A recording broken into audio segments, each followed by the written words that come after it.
السلام علیکم نحمدہ و نصلی علی رسولہ الکریم بسم اللہ الرحمن الرحیم۔ آج سویرے سویرے میں ایک ویلاگ بنانے لگا ہوں کیونکہ تازہ خبر یہ آئی تھی کہ 27ویں ترمیم جو ہے وہ قائمہ کمیٹیوں نے بھی مشترکہ ہوئی ہیں۔ اس دفعہ قائمہ کمیٹیوں کی میٹنگز قومی اسمبلی اور سینٹ دونوں کی، اور وہ منظور ہو گئی ہے وہاں سے، اور آج صبح سینٹ میں اس کو فائنل منظوری کے لیے پیش کیا جائے گا، اور ہو سکتا ہے آج ہی قومی اسمبلی کے اجلاس میں بھی پیش کر دیا جائے اگر سینٹ سے منظور ہو گئی تو۔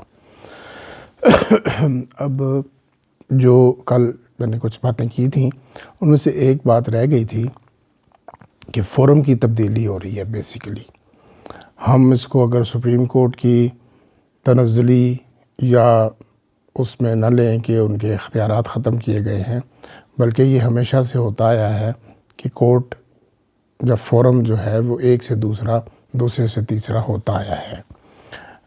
پرانی مثال ہے کہ سپریم کورٹ پہلے نہیں ہوتی تھی، پاکستان میں فیڈرل کورٹ ہوتی تھی، فیڈرل کورٹ کے بعد اس کو سپریم کورٹ کا نام دے دیا گیا، اور پھر اختیارات بھی مختلف قسم کے اس کو ملتے رہے، کبھی کم ہوتے رہے، کبھی زیادہ ہوتے رہے، اور کچھ ججز حضرات نے بے تحاشا اپنے آپ کو اختیارات وہ دے لیے۔ تو ابھی اسی کو وہ ریگولیٹ کیا جا رہا ہے کہ قانون کے مطابق فیصلہ کرنا جو ججز کا بیسک پرپز ہے اور ان کی ملازمت ہے۔ آزادی کہاں سے آ گئی؟ آزاد عدلیہ نہیں ہے، عدلیہ ہمیشہ سے ہی ملازمت پیشہ افراد ہیں، اور جن کو وہ ملازمت پسند نہیں آتی وہ چھوڑ جاتے ہیں۔ آپ نے قانون اور آئین کے مطابق فیصلہ کرنا ہے، اس سے باہر جب آپ جائیں گے آزاد، بے باک، نڈر وہ تو کہلائیں گے، لیکن وہ قانون اور آئین کے مطابق فیصلہ نہیں ہوتا۔ اس طرح تو ہر سول جج بھی اٹھ کے یہ کہہ دے کہ جی وہ پروویژنز ہر جگہ موجود ہیں، interest of justice, inherent powers, یہ ہر جج کے پاس موجود ہیں، سول لیول پہ بھی، ڈسٹرکٹ لیول پہ بھی، اور پھر ہائی کورٹ اور سپریم کورٹ سب کو موجود ہے۔ لیکن ان انہرنٹ پاورز کا مطلب یہ ہے کہ آپ نے قانون اور آئین کے مطابق ایسا فیصلہ کرنا ہے کہ جو لٹیگنٹ آپ کے سامنے آیا ہے اس کو کچھ ریلیف مل سکے، اور اس کا جو حق بنتا ہے وہ اس کو ملے۔ آؤٹ آف دی وے جا کے آپ نے کسی کو ریلیف نہیں دینا، قانون اور آئین کے دائرے میں رہ کر دینا ہے۔ تو یہ فورمز تبدیل ہوتے رہے ہیں، اور سپریم کورٹ کی اپنی بے تحاشا ججمنٹس ہیں کہ فورم کے تبدیل ہونے سے جب تک کہ کسی کا فنڈامنٹل رائٹ نہ بن جائے، ویسٹڈ رائٹ نہ بن جائے، وہ افیکٹ نہیں ہوتا۔ اب آپ دیکھ لیجیے NIRC ختم ہوئی تھی جب، تو سیشن کورٹ کو وہ پاورز دے دی گئی تھیں کہ جی وہ آٹومیٹیکلی کورٹ موجود ہے، تو جو بھی گریونسز ہے لیبر کی وہ ادھر جا سکتی ہے۔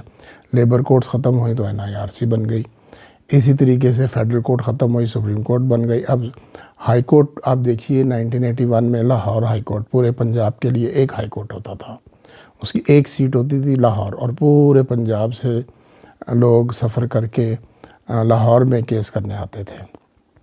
81 میں بے شک وہ ضیاء الحق کا دور تھا، لیکن وہ بینچز بنے، راولپنڈی بینچ بنا، اور اسی طریقے سے اسلام آباد جو تھا اس وقت ڈسٹرکٹ تھا لیکن اس کی عدالتیں نہیں تھیں۔ 81 میں ہی اسلام آباد کی اپنی عدالتیں بنیں، اور جو Pindi bench, Multan bench, Bahawalpur bench, اسی طریقے سے باقی ہائی کورٹس کے بھی مختلف بینچز بنے۔ اب وہ فورم چینج ہوا، ہائی کورٹ رہا، لیکن لوگوں کے جو پنڈی والوں کو لاہور جانا پڑتا تھا، ملتان والوں کو لاہور جانا پڑتا تھا، اور پھر ان کے ارد گرد کے اضلاع کو لاہور جانا پڑتا تھا، وہ اپنے اپنے جگہوں پہ۔ اور ابھی ریسنٹلی یہ 2025 میں ہی ہوا ہے کہ ابھی موٹر ویز بنی ہیں، تو میاں والی کا ڈسٹرکٹ جو ہے اس کا فاصلہ راولپنڈی سے کم ہو گیا ہے، تو اس کو راولپنڈی بینچ کے انڈر کر دیا گیا ہے۔ پہلے وہ ملتان جانا پڑتا تھا لوگوں کو۔ اسی طریقے سے ملتان موٹر وے بننے کی وجہ سے جو ملتان کے کچھ اضلاع تھے ارد گرد کے، ان کو ملتان بینچ میں شامل کر دیا گیا ہے، تو وہ لوگ اس پہ اعتراض نہیں کر سکتے کہ جی ہمارا فورم تبدیل ہو گیا۔ تو اسی طریقے سے سپریم کورٹ اب بائیفرکیٹ ہوئی ہے۔ ابھی پچھلے دن ایک اور بات ہوئی ہے، میرا خیال ہے جون میں، کہ ہائی کورٹ سے جو اپیلیٹ پاورز تھیں وہ کم کر کے وہ چلی گئی ہیں سیشن ججز کے پاس۔ تو وہ عوام کے فائدے کے لیے ہے۔ اب سیشن ججز فیصلے جلدی کریں گے اور کر بھی رہے ہیں۔ ڈے ٹو ڈے ہیئرنگ بھی کئی کیسز میں ہو رہی ہے جو پرانے ہیں، ہائی کورٹ میں وہ لگ ہی نہیں رہے تھے۔